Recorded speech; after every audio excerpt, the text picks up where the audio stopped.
L'objectif de cette présentation sera donc de vous parler de notre expérience de l'orthophonie en République démocratique du Congo, nos défis spécifiques et bien entendu les moyens que nous avons mis en place pour répondre à ces défis.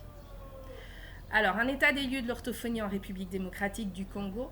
Nous sommes actuellement 10 professionnels, dont 7 en exercice, diplômés de 4 pays différents.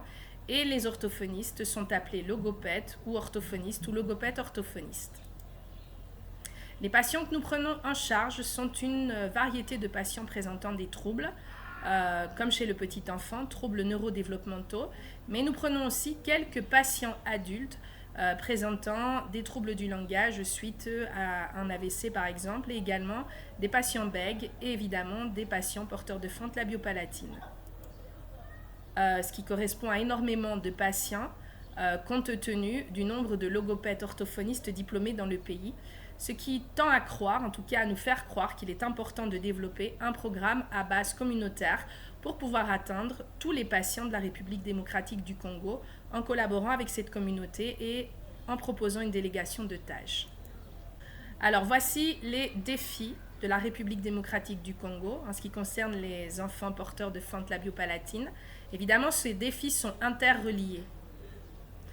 Alors notre premier défi concerne les croyances populaires et stigmatisation. Voici un article qui montre l'impact de la stigmatisation sociale des enfants atteints de fente labiale ou palatine. Il y a évidemment plusieurs croyances populaires et sociétales, comme relevé dans cet article. En République démocratique du Congo, les croyances sont liées au mauvais esprit. Les enfants peuvent être qualifiés de monstres, de non-humains, de kisimbi, comme on dit en lingala. Et évidemment, comme la plupart des enfants à besoins spécifiques, ce qui est souvent mis sur la table, c'est que l'enfant a été sacrifié. Donc c'est un sacrifice humain pour permettre aux parents d'accéder à certaines fonctions dans la société. Évidemment, cette fente a un impact social.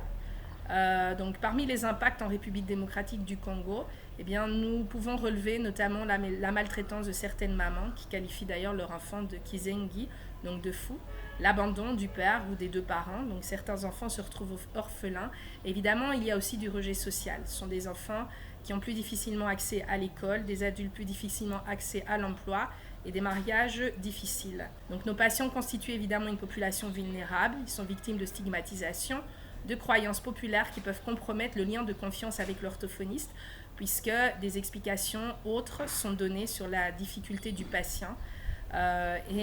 Beaucoup de parents peuvent se dire que l'orthophonie du coup ne sert à rien, étant donné les explications et les croyances populaires.